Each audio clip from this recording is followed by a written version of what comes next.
தமிழ் சினிமாவில் வாரிசு நடிகர்களுக்கு எப்போதுமே ஒரு பெரிய இடம் உண்டு அப்படின்னு சொல்லலாம். ஏன்னா தமிழ் சினிமாவுடைய லிஸ்ட் ஆஃப் ஹீரோஸில் நாம் பார்த்தோம் அப்படின்னு சொன்னால் முறையான சினிமா பின்னணி, தன்னுடைய குடும்பத்திலேருந்து யாருமே சினிமாவை சார்ந்தவர்கள் இல்லை அப்படின்னு சொல்லி கஷ்டப்பட்டு முன்னுக்கு வந்தவங்கன்னு பார்த்தா விரல் விட்டு எண்ணிடலாம். அஜித், விக்ரம் மாதிரியான மிகப்பெரிய ஹீரோக்கள் சில பேர் தான் சினிமா பின்னணி இல்லாமல் கஷ்டப்பட்டு முன்னேறியவர்கள். மற்ற எல்லாருக்குமே ஏதோ ஒரு பின்புலம் இருந்து ஈஸியாக ஒரு உதவியோடு மேலே வந்தவங்க தான் அப்படின்னு நாம் ஆணித்தனமாக சொல்ல முடியும். அந்த லிஸ்ட்டில் வாரிசு நடிகர்களில் தற்போது லேட்டஸ்டாக ஆட் ஆகி இருப்பது சண்முக பாண்டியன்.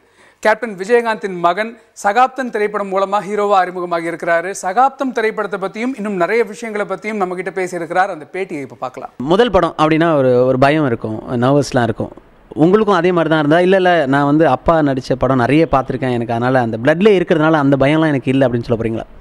இருக்கலாம். எனக்கு வந்து அந்தளவுக்கு பயம் இல்லை, பயம் இருக்குது. ஏன்னா ஃபஸ்ட்டு படம் இது வரைக்கும் நான் வந்து ஆன் ஸ்க்ரீன் வந்ததே கிடையாது. மற்றவங்க படம் பார்த்து தான் எனக்கு பழக்கம். ஸோ ஃபஸ்ட் டைம் நிறையா கிரிட்டிசிசம் இருக்கும், குட் கிரிட்டிசிசம், பேட் கிரிட்டிசிசம் இருக்கும், எல்லாமே இருக்கும். ஸோ பயம் இருக்க தான் செய்யுது. படம் நல்லா இருக்குது, எல்லா ஆடியன்ஸ் ரிவ்யூ தரணும், அவங்க தான் எனக்கு மெயின். ப்ளஸ் அப்பா கூட நிறைய படம் பார்த்ததுனாலையோ பண்ணதுனாலையோ கொஞ்சம் கான்ஃபிடென்ஸ் லெவல் அதிகமாகவும் இருக்குது. படம் பார்த்தீங்கன்னா எப்படின்னா ஃபஸ்ட் ஆஃப் ஃபுல்லாக கிராமத்து சப்ஜெக்ட், நம்ம ஊர் சைடு சப்ஜெக்ட் தான் இது. 2 பசங்க, 2 ஃப்ரெண்ட்ஸ் எப்படி ஊருக்குள்ளே படித்து முடிச்சுட்டு ஊருக்குள்ளே சும்மா சுற்றிக்கிட்டு இருப்பாங்க. ஒரு பாயிண்ட் ஆஃப் டைமில் ஒரு மாமா வருவார், பார்ப்பாங்க, மலேசியாலேருந்து வருவார், பார்ப்பாங்க, சரி இங்கேயே சும்மா இருக்குமே ஊருக்கு போய் எதாவது சம்பாதிப்போம் அப்படின்னு சொல்லி கிளம்புவாங்க 2 பேரும். அங்கே போயிட்டு என்னெல்லாம் பிரச்சனை நம்ம ஆளுங்க ஃபேஸ் பண்ணுறாங்க, எப்படிலாம் ரொம்ப கஷ்டப்படுறாங்கன்றத ஒரு சோஷியல் மெசேஜாக இந்த படத்தில் சொல்லியிருக்கோம்.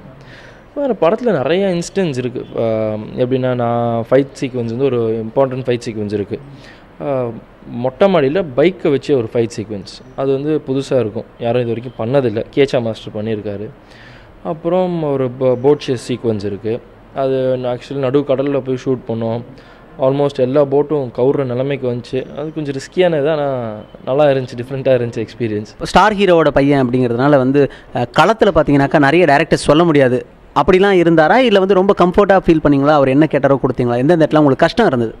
இல்லை, எனக்கு டேரக்டர் கூட எந்த கஷ்டமும் இல்லை. அவர் எப்படின்னா என்னை வந்து ஒரு புது நியூ கமர் எப்படி வராங்களோ அந்த மாதிரி தான் ட்ரீட் பண்ணார். அவருக்கு என்ன தேவையோ அத்தனை ரீடேக்ஸ், அத்தனை வாட்டி என்னை பண்ண வச்சார்.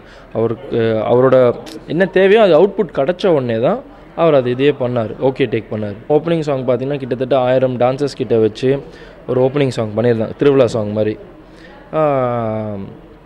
ஷோபி மாஸ்டர் தான் அதுக்கு வந்து கோரியோகிராஃப் பண்ணியிருந்தார், ரொம்ப நல்லா வந்திருக்கு. அப்புறம் கரிச்சாங்குருவின்றது ஹபீப் மாஸ்டர்னு ஒருத்தர் பண்ணியிருக்காரு.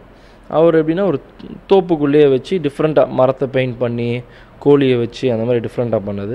கார்த்திக் ராஜா சார் உங்களுக்கே தெரியும், ராஜா சாரோட ஃபேமிலி. ஸோ அவர் ஒரு மியூசிக் டச்சில் வந்து ஒரு அவ்வளோ பியூட்டி இருக்கும். கரெக்டாக அந்த இன்ஸ்டன்ட் என்ன சீனுக்கு சாங் வேணும்னு நாங்கள் சொன்னதை வந்து பர்ஃபெக்டாக எடுத்து கொடுத்தாரு.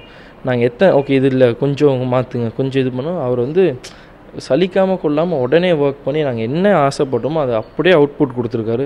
சாங்ஸ் வந்து ரொம்ப நல்லா வந்திருக்கு, ரொம்ப கேட்சியாகவும் இருக்குது. ஸோ கேட்டோன்னே ஃபஸ்ட் டைமே உங்களுக்கு வந்து ரொம்ப பிடிச்சிரும். அதே மாதிரி விசுவலைசேஷனும் ரொம்ப அழகாக வந்திருக்குங்க. யூஸ்வலாகவே ரொமான்ஸ் சீன்ஸில் நடிக்கிறதுனா சில பேர் வந்து ரொம்ப ஷையாலாம் ஃபீல் பண்ணுவாங்க. நீங்கள் ஏற்கனவே கூச்ச சுபாவம் நாங்கள் கேள்விப்பட்டிருக்கோம். உங்களுக்கு எப்படி இருந்தது அந்த எக்ஸ்பீரியன்ஸ்? இல்லை, நான் ஷை டைப் தான் நீங்கள் சொன்ன மாதிரி. இப்போ ஸ்டார்டிங் எனக்கு கொஞ்சம் கஷ்டமாக தான் இருந்துச்சு. ஏன்னா அவன் யார் என்ன எதுவுமே எனக்கு தெரியாது. ஃபஸ்ட்டு அங்கே ஷூட்டிங் போனதுக்கப்புறம் தான் ஹீரோயின் யாருன்னு எனக்கு தெரியும். சரி ஓகே அப்படின்னு ஃபஸ்ட்டு ஒரு 2 நாள் கஷ்டமாக இருந்துச்சு. அப்புறம் டேரக்டர் சார், டான்ஸ் மாஸ்டர் சார்லாம் இப்படி இருக்கக்கூடாது, நீ பேசி பழகு, அப்போ தான் ஒரு ப்ராப்பர் கெமிஸ்ட்ரி இருக்கும், இல்லை ஓரளவுக்காச்சு கெமிஸ்ட்ரி வரும் அப்படின்னாரு. சரி ஓகே, அப்புறம் கொஞ்சம் கொஞ்சமாக பேசி ஆரம்பித்து அப்புறம் ஓரளவுக்கு செட் ஆயிடுச்சு. நிறைய டேரக்டர்ஸ் வந்து அப்பாவுக்குலாம் தெரியும், இருந்தாலும் ஒரு இன்ட்ரடியூஸ் பேச ஒரு புது டேரக்டர்கிட்ட இதை கொடுத்து பண்ணுறதுக்கு எந்த அளவுக்கு தைரியம் வேணும்? அது எந்த அளவுக்கு நடந்துச்சு?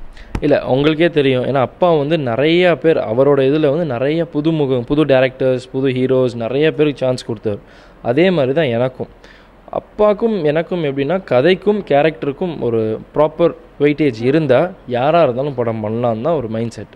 ஸோ இவர்கிட்ட வந்து எல்லா டேலண்ட் எல்லாமே இருந்துச்சு. ஸோ அப்பா வந்து இவருக்கு ஒரு சான்ஸ் கொடுக்கலாம் அப்படின்னாரு. என்கிட்ட கேட்டார், அம்மா கிட்ட கேட்டார், நாங்களும் ஓகேன்ட்டோம். நாங்களும் எதுவும் பெரிய டேரக்டர் வேணும், இது அப்பா என்ன டிசைட் பண்ணுறாரோ அதுதான் ஓகே அப்படின்னு. அப்பாவும் சரி ஓகே அப்படின்னு ஷூட்டிங் ஆரம்பிச்சிட்டாரு. ஷூட்டிங் ஸ்பாட் கலாட்டா ஏதாவது சொல்லுங்கள், ரொம்ப இன்ட்ரெஸ்டிங்காக, ரொம்ப ஜோவியலாக.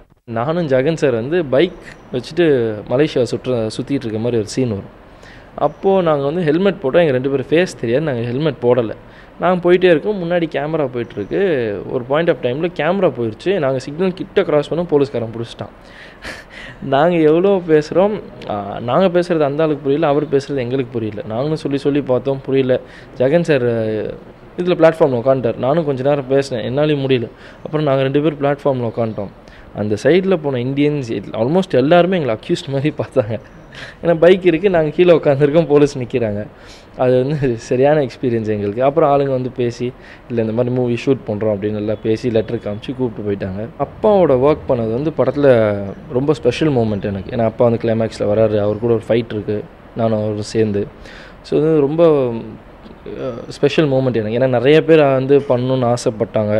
ஆனால் எனக்கு ஃபஸ்ட்டு படத்துலேயே சான்ஸ் கிடச்சிது. நாங்களும் எவ்வளோ கேட்டோம், ஃபஸ்ட்டு முடியாதுன்னாரு. அப்புறம் கதைக்கு தேவைப்பட்டதுனால சரி ஓகே அப்படின்னு ஒத்துக்கிட்டு பண்ணார். ஸோ அது ரொம்ப ஸ்பெஷலாக இருந்துச்சு அது.